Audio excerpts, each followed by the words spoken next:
السلام عليكم ورحمة الله وبركاته. أنا نجلاء ودي قناتي للي لسه أول مرة يشوفني، أحلى الأكلات مع نجلاء. وهنعمل مع بعض استمرارا لسلسلة التوفيرات والتخزينات. عملنا قبل كده مع بعض بديل السمنة مش هقولك الفلاحي، لا، بديل السمنة المهدرجة عملناها وطلعنا منها كمية حلوة من 50 جنيه، كيلو ونص سمنة جميلة وصحية.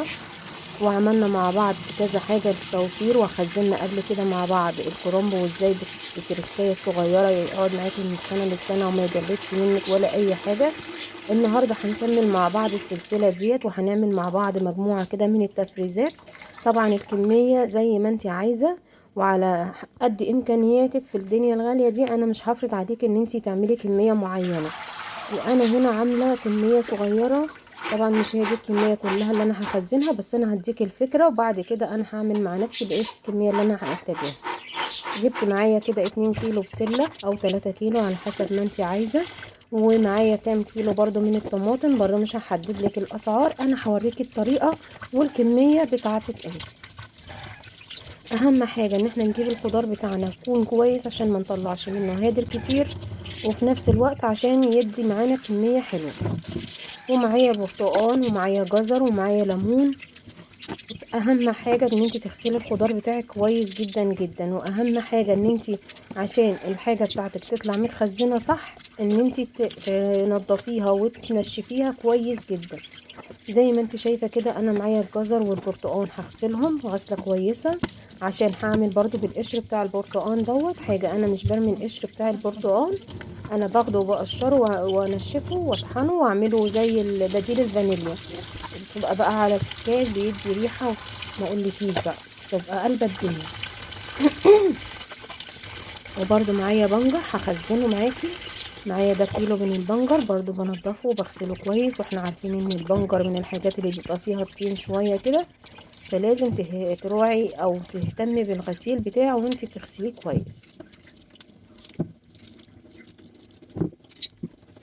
قطع كده كل الحاجات الزوايد اللي ملهاش اي لازمه، وبعد كده بغسله واحده واحده كويس جدا لحد ما اتاكد ان هو نضف تماما، وبعد كده بقشره.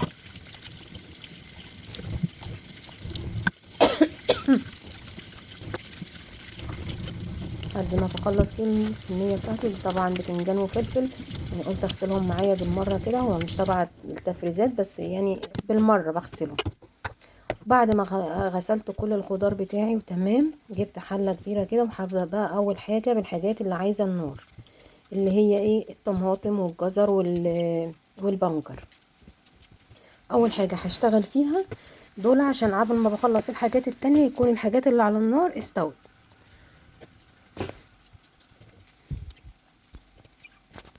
هقطع الطماطم كده زي ما انت شايفاها، على 4 على 5 زي ما تيجي معاكي، واحط عليها كوباية مية وحطها على النار، ومن وقت للتاني اقلب فيها. وهنا برضو نفس الكلام، هقشر البنجر واقطعه مكعبات صغيرة. واحطه برضو بكوباية مية على عين البوتاجاز برضو، واوطي عليه واسيبه. احنا عارفين ان الفايدة بتاعت البنجر وان هو مغذي جدا وبيتحط على حاجات كتير، ممكن تعمليه سلطات، ممكن تحطيه على العصير الفراولة او على عصير البرتقال، كمان بيديله قيمة غذائية وحديد ومفيد جدا. فانا هعمله برضو كام كيس كده. بصراحة انا بحبه دايما جنب الفراخ مشوية او كفتة او حاجات من دي، انا بحب سلطة البنجر، فعشان كده عملته. اطلع الكيس فوق يفك واحط له بقى شويه البهارات بتوعه والثوم والخل وكلام من دوت، ويبقى احلى طبق وجاهز ومش هياخد مني وقت ولا اي حاجه. بقطعه كله زي ما انت شايفه كده مكعبات صغيره اكني هستعمله بالظبط. وانا بعمل عصير الفراوله لو احتجت برضو لقيت لونها مش قد كده واحتجت كيس اروح مطلعاه، هيبقى برضو معايا جاهز ومش محتاج مني وقت ولا مجهود. وادي برضو الجزر، انا عملت هنا كمية كده من الجزر هحطها. انا ما بحبش الجزر الكتير على البرتقال عشان بحس ان هو بيغير الطعم بتاعه. والكمية اللي محطوطة براحتك، لو انتي بتحبيه او ولادك بيحبوا طعم الجزر على البرتقال كتري براحتك، بس انا بحب يعني ايه يبقى اللون، بس انا باخد منه اللون مش يعني اللون اكتر من الطعم. وادي القشر انا بعمله كده بالقشره ديت، وباخد كده القشر على قد ما اقدر يعني على قد ما تقدري ما تغطيش القشرة البيضة معاكي. وبعد كده باخده انشفه كويس. لو مولعة الفرن، مش ما تولعيش مخصوص يعني الفرن، احنا بنقوله نوفر. فلو مولعة الفرن بعمل اي حاجة بزقها كده في صاجة جنبي، او بسيبه كده. انا عندي المطبخ فيه ما شاء الله يعني بلكونة والشمس بتبقى جامدة فيه، فبحطه كده على البلكونة ومن وقت للتاني بقلبه بينشف بقى خالص. وبعد كده اطحنه في الكبة بيبقى معايا بودر ريحته تحفة. وهنا كده بعد ما خلصت بقى حطيت الحاجات كلها اللي محتاجة البوتاجاز، حطيتها على النار وبدأت ان انا اقطع البرتقان بتاعي. تقطعيه بقى بالطريقة اللي تريحك واللي تسهل عليكي، وان انتي لما تيجي تطلعيه يبقى معاكي بيفك بسرعة. مكعبات صغيرة، شرايح زي ما انا مقطعاها كده. واهم حاجة ان تراعي ان الطبقة البيضة ديت يعني على قد ما تقدري كده تبقي شايلاها عشان ما تديش مرارة معاكي في العصير. اقطع بقى كل الكمية، حبة مكعبات حبة دواير زي ما بيجي معايا يعني، مش شرط الشكل. هنعمل كده لحد ما نقطع الكمية بتاعتنا كلها بنفس الشكل كده. وطبعا انا مش هقولك هاتي علب وكلفي نفسك، احنا بنوفر والدنيا مش مستحملة زي ما قلتلك والدنيا غالية. عندك العلب دي موجودة حطي فيها، ما عندكيش انا هعمل في الكياس عادي خالص. وطول عمرنا بنخزن كل حاجة في الكياس وزي الفل. بس دول علبتين تلاتة لقيتهم عندي فقلت استخدمهم، انا مش شارياهم مخصوص يعني بصراحة.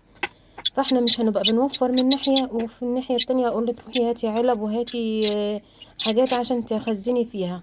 لا، يعني احنا على قد ما نقدر ربنا يعين كل واحد على ظروفه. والاسعار بقت غالية نار والدنيا بقت غالية، واحنا بنوفر وبنعمل تخزينات عشان نوفر. فمش معقول هنوفرها من هنا ونعملها من هنا. زي ما قلت لك العلبتين اللي عندي انا عبيت فيهم عادي، وبعد كده استخدمت الكياس اللي انا بستخدمها عادي خالص. وطبعا حبة المية اللي بينزلوا كده ما بسيبهمش العصير البرتقال بحطهم عليهم. وادي الجزر بتاعي كان استوى، بحط كده على كل علبة الحبة اللي انا بحس ان هم يعني معقولين مع الكمية. وفي الكياس بتاعتنا بنحط برضو الحاجات اللي احنا الكمية اللي احنا عايزينها على قد المرة.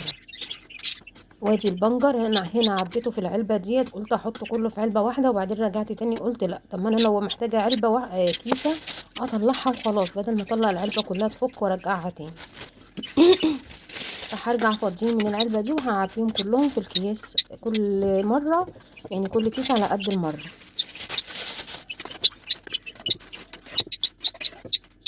زي ما انت شايفة بالمية بتاعته بيوفر علينا وقت ومجهود ويعني والاسعار مش عارفين هتبقى في رمضان شكلها ايه، فبنقوله يعني الحاجة اللي نقدر نجيبها دلوقتي احسن.